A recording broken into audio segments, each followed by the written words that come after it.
సామెతలు 28:20.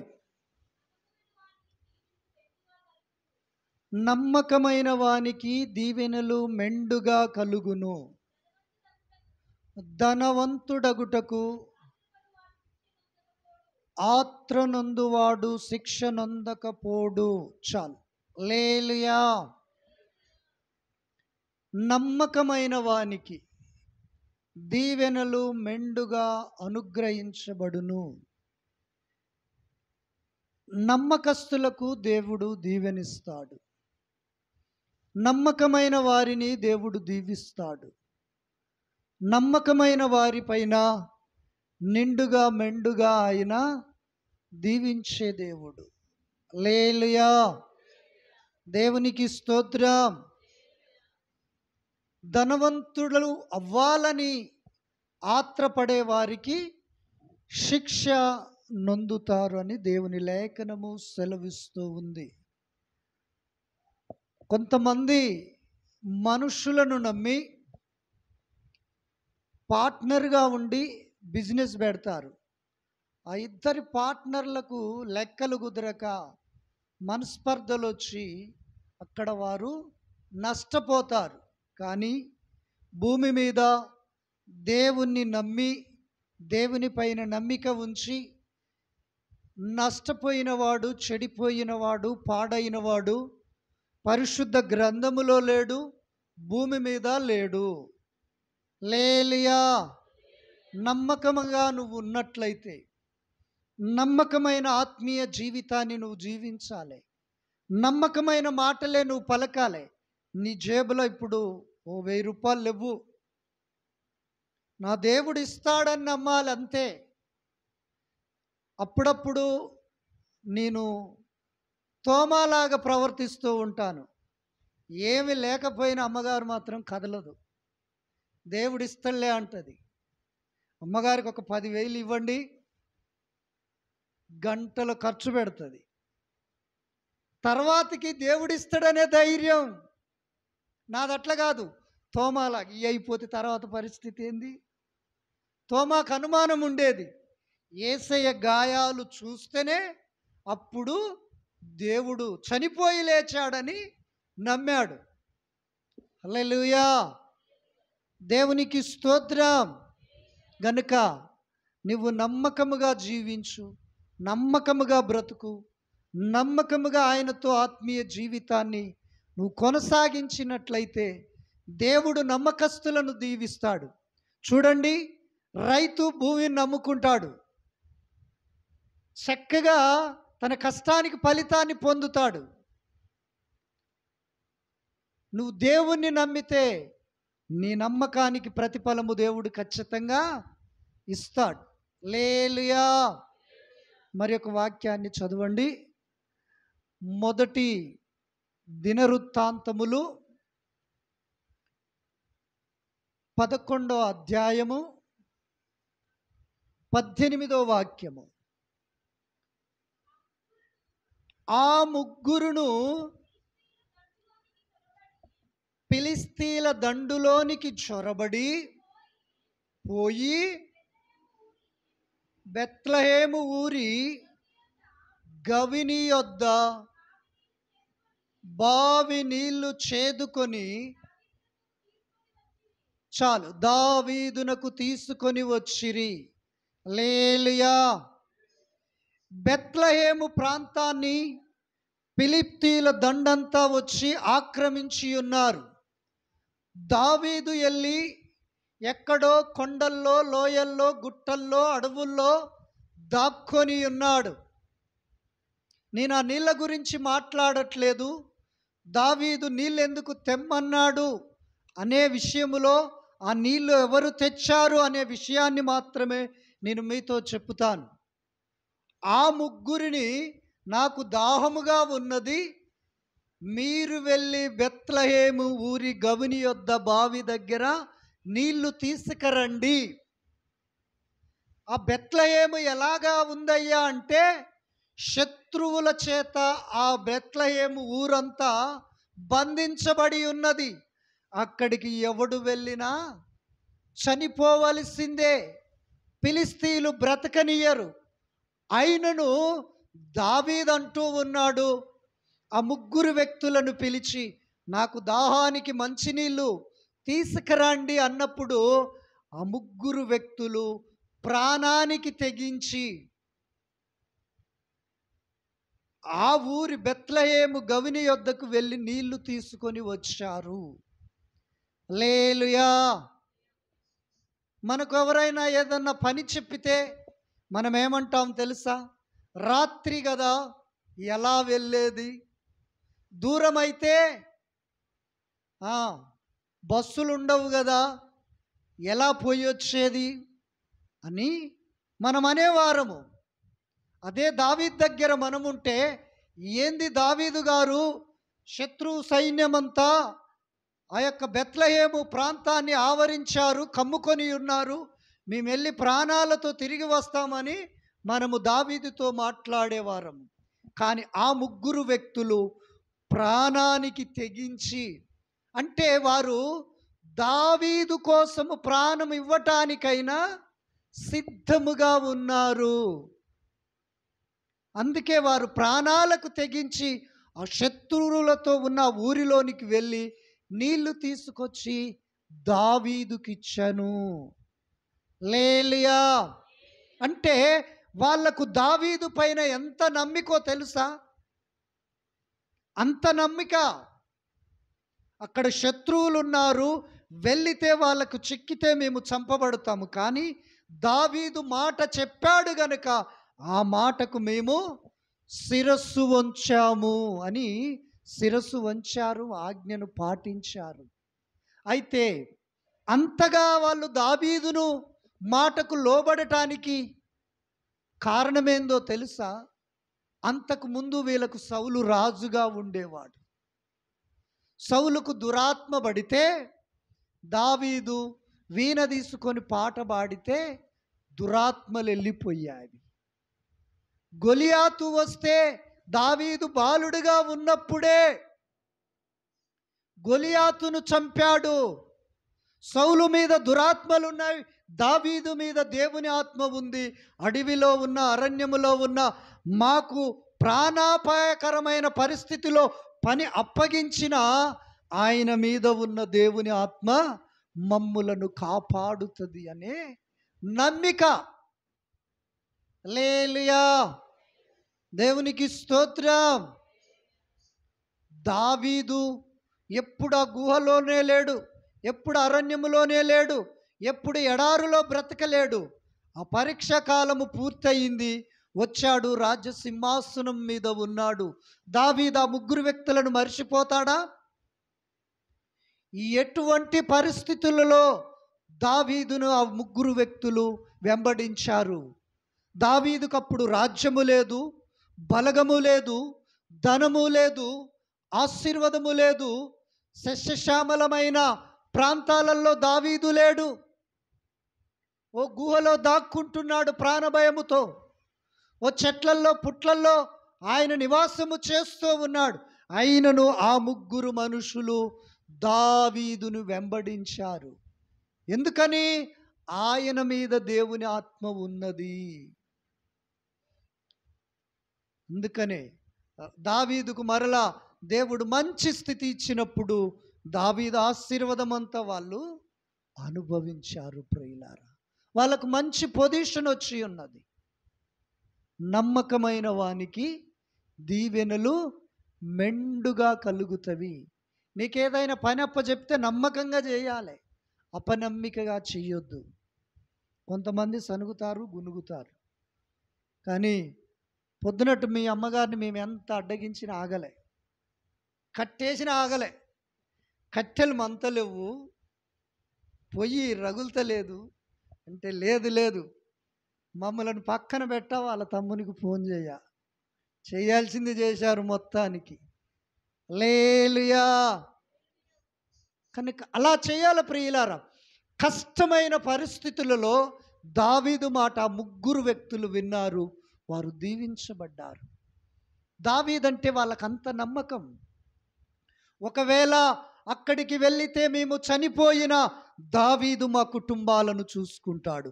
దావీదు మీద ఉన్న ఆత్మ మా కుటుంబాలను దీవిస్తుంది, అనాథలుగా చెయ్యదు.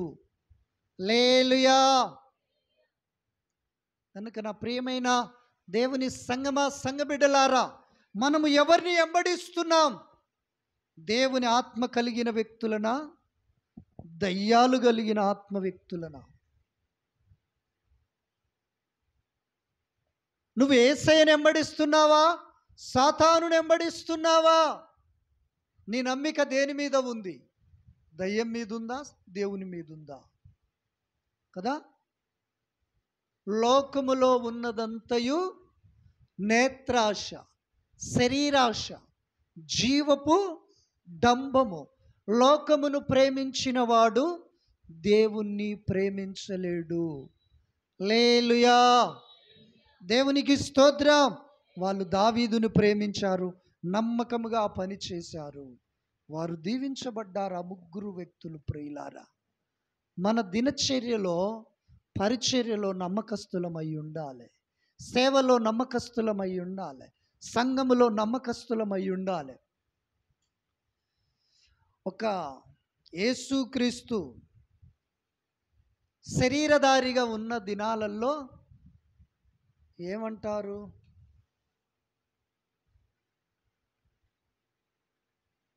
రాష్ట్రభక్తుడు ఒక ఆయన ఉన్నాడు. యేసయ్య బ్రతికినంత వరకు అతడు పబ్లిక్గా యేసు ప్రభు భక్తుడిగా రాలే. ఆయన బతికినంత వరకు రహస్యంగానే యేసయ్యకు భక్తుడిగా ఉన్నాడు. ఎప్పుడైతే యేసు ప్రభు చనిపోయాడో, శిలువ మీద ఆయన దేహం ఉన్నదో, అరిమత్తయి అనే యోసేపు పిలాతు దగ్గరికి ధైర్యముగా వెళ్ళాడు. నాకు యేసు దేహము నిమ్ము, అతన్ని నేను పాతి పెడతాను.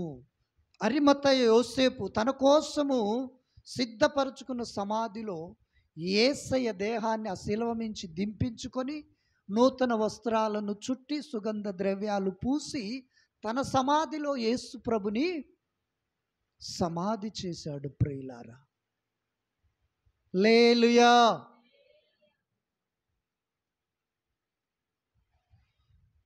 దావీదు కోసమే వారు నమ్మకంగా జీవించారు. నీ కోసము యేసయ్యే ప్రాణం పెట్టాడు. నిన్ను నమ్మి నువ్వు ఇంకెంత నమ్మకంగా జీవించాలి? ప్రాణం పెట్టాడా ప్రభు నీ కోసం? మాకెవరో యేసు ప్రభు తెలియదు అన్నట్టుగా చూస్తున్నారు. హల్లెలూయా. యేసయ్య ఎవరో తెలియదు అన్నట్టుగా. నీ కోసము, నా కోసము ఆయన సిలువలో ప్రాణం పెట్టారు. అయితే మనం ఇంకా యేసు ప్రభుకి ఎంత నమ్మకంగా బ్రతకాలి? దావీదు దగ్గర ఉన్న ముగ్గురు వ్యక్తులు ఎంతో నమ్మకంగా జీవించారు, నమ్మకముగా పని చేశారు.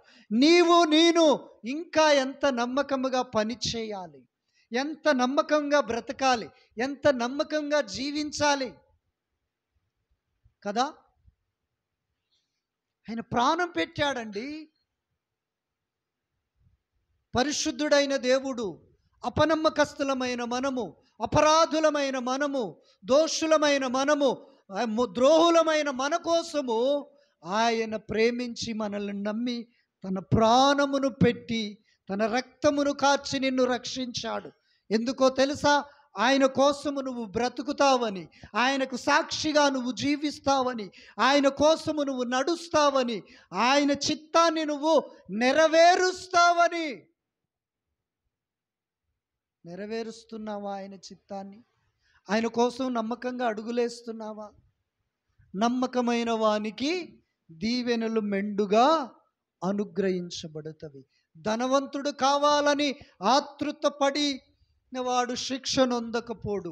నువ్వు ధనము కావాలని ప్రభుని అడగాల్సిన అవసరమే లేదు. నమ్మకముగా బ్రతుకు, దీవెనల వర్షము నీ పైన దేవుడు నిండుగా మెండుగా కుమ్మరిస్తాడు. ఆదికాండము 15వ అధ్యాయము 6వ వాక్యం.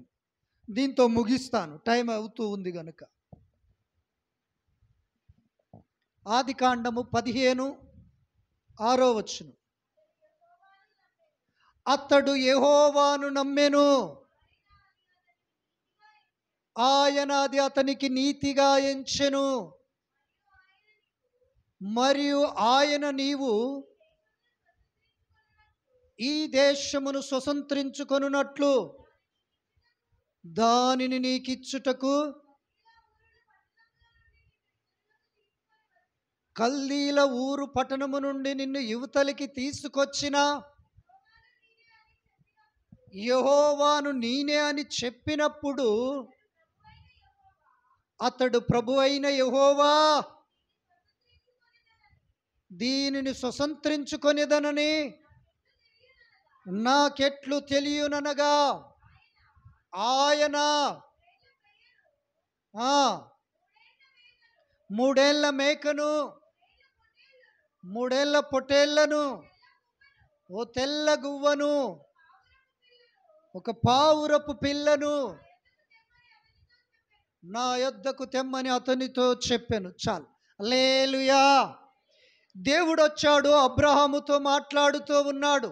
కల్దీల ఊరులో నుండి నేను నిన్నే బయటికి రప్పించిన దేవుడను, నేను నిన్ను ఆశీర్వదిస్తాను, ఇగో ఈ ప్రదేశమంతా, ఈ దేశాన్నంతా నీకిస్తానని దేవుడు అబ్రహాముతో మాట్లాడుతూ ఉన్నప్పుడు అబ్రహాం అంటాడు, ఇది నాకెట్లా తెలియను అన్నప్పుడు ఆ దేవుడు అంటూ ఉన్నాడు, ఇదిగో ఒక పెయ్యను, 3 పొటేళ్లను, 3 మేకలను, ఒక తెల్ల గువ్వను తెచ్చి వాటిని వధించి అక్కడ పెట్టు, నేను వాటి మధ్యలో నుంచి వెళ్ళిపోతాను అన్నప్పుడు ఇంకా ఆయన సిద్ధపరిచాడు, అక్కడ పెట్టాడు. దేవుడు రావట్లేడు. ఈ లోపల కాకులు గద్దలు వస్తుంటే అల్లించుకుంటూ కూర్చున్నాడు. సాయం సంధ్య వేళ అయింది, గాఢ నిద్ర కలిగింది. అప్పుడు మేఘములో ఆయన అబ్రహామును దాటిపోతూ ఉన్నాడు. హల్లెలూయా. దేవునికి స్తోత్రం. కనుక నా ప్రియమైన దేవుని సంఘ బిడ్డలారా, దేవుడు నీతో మాట్లాడినప్పుడు ఉన్న ఫలాన నువ్వు లోబడాలి. అబ్రహాము ఉన్న పనముల దేవుడు మాట్లాడితే లోబడ్డాడు.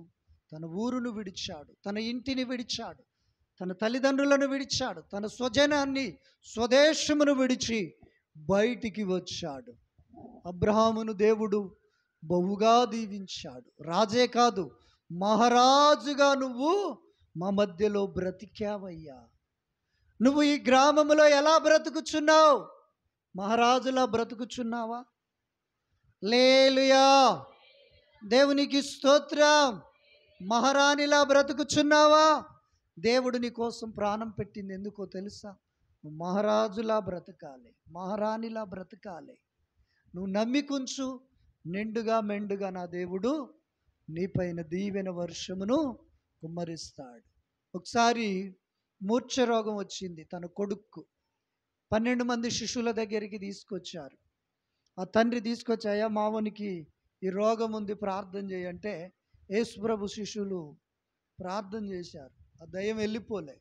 మరలా కొద్ది రోజుల తర్వాతకి యేసుప్రభు ఉన్నాడు, నాకు దొరుకుతాడని తెలిసినప్పుడు మూర్ఛ రోగం ఉన్న కుమారుణ్ణి పట్టుకొని యేసుప్రభు దగ్గరికి వచ్చి, అయ్యా నీ శిశువుల దగ్గరికి వస్తే బాగు చేయలేక వెళ్ళగొట్టలేకపోయారు, నువ్వేమైనా చేయగలవా అని యేసయ్యను ఆ వ్యక్తి బ్రతిమిలాడుతూ ఉన్నాడు. ప్రభు అంటూ ఉన్నాడు, నేను చేయగలనని నమ్ముతున్నావా అంటే నమ్ముతున్నాను అని ఆ వ్యక్తి అంటాడు. యేసుప్రభు అంటాడు, అపనమ్మిక ఉంటే కార్యము జరగదన్నప్పుడు ఆ వ్యక్తి ఎమ్మటే సడన్గా యేసయ్య దగ్గర తన బలహీనతను ఒప్పుకుంటాడు. నాలో అపనమ్మిక ఉంది ప్రభువా, అపనమ్మిక నుండి నన్ను విడిపించి నాకు సహాయం చేయి, ప్రార్థన చేయమన్నప్పుడు యేసు ప్రభు కనికెరపడి అతనిలో నుండి అపనమ్మిక తొలగిపోయేటట్లుగా తన కొడుకు మూర్ఛ రోగముతో పీడింపబడుతున్న దయ్యము నుండి విడుదల పొందినట్లుగా దేవుడు కార్యం చేశాడు. అల్ప విశ్వాసము, అపనమ్మిక, సందేహము ఇవి నీలో ఉంటే దేవుని కార్యం జరగదు. అవి తొలగించుకున్న దినాన నువ్వు దేవుని కార్యాన్ని కనులారా చూస్తావు. హల్లెలూయా. దేవునికి స్తోత్రం. దేవునికి మహిమ కలుగునుగాక. ఒక విచిత్రం ఏందో చెప్పనా? భూమి మీద ఎక్కడైనా సరే ఫస్ట్ మంద సమకూర్చబడిన తర్వాతకి స్థలం కొని మందిరం కడతారు. మందేందో తెలుసా? దేవుని మీద గురి, దేవుని మీద నమ్మకం. ఎవరు లేనప్పుడే అక్కడ దాన్ని కట్టాం. ఆయన పిలిచాడు, చెప్పాడు, పలానా దగ్గర కడీలు ఉన్నాయి, అక్కడికి వెళ్ళు, అక్కడ మందిరం కట్టు. దేవుడే నడిపించుకుంటాడు. సంఘాన్ని దేవుడు కడతాడు, నేను మందిరాన్ని కట్టాలి. అది దేవునికి నాకు మధ్యలో ఉన్న పని. లేలుయా. ఇక్కడ కూడా మన దగ్గర డబ్బులుండి ప్రారంభించలే, ఏకాన లేకుండా ప్రారంభించా. ఎందుకంటే ఆయన చెప్పాడు, అమ్మగారితో మాట్లాడాడు. నేను చెప్పానుగా ఫస్టే, నేను తోమానని, డబ్బులుంటేనే పని చేస్తానని. లేలుయా. ఏ మీరు కనుక వెళ్ళి మాట్లాడి కొనకపోతే ఆ స్థలం పోద్దని అమ్మగారితో దేవుడు మాట్లాడాడు. అప్పుడు ముందడుగేశాను, డబ్బులు లేకున్నా. మాట్లాడాము, దేవుడు ఇచ్చాడు, కొన్నాం, దేవుడు ఇచ్చాడు, కట్టాడు. దేవుడు ఇవ్వబోతున్నాడు. లోపల పని కూడా త్వరలో జరుగుతుంది. ప్రార్థన చేయండి, అంతే. మన యొక్క నమ్మిక ఏందో తెలుసా? ఏదైతే నీకు లేదో అది దేవుడిస్తాడని నమ్మటమే నీ వంతు. ఏమీ లేదు, నమ్మాలి, ప్రార్థన చేయాలి, సాగిపోవాలి. హల్లెలూయా. దేవునికి స్తోత్రం. ఆ ముగ్గురు వ్యక్తులు దావీదుకు నమ్మకంగా ఉన్నారు. దావీదు రాజుగా ఉన్నప్పుడు వారిని ప్రధానమైన వ్యక్తులుగా తన దగ్గర పెట్టుకొని ఉన్నాడు. ప్రియులారా, మనము కూడా ఈ పరిచర్యలో, ఈ సేవలో, ఈ సంఘములో నమ్మకస్తులమై ముందుకు వెళ్ళి పని చేస్తూ సాగుతూ సహకరిస్తున్నట్లయితే ఆ నమ్మదగిన దేవుడు నిండైన మెండైన దీవెనలు నీపై, నాపై, మనపైన కుమ్మరిస్తాడు. ఈ మాటలు దేవుడు మనకు ఆశీర్వాదకరముగా మార్చును గాక. ఆమేన్. దేవునికి స్తోత్రం. హల్లెలూయా.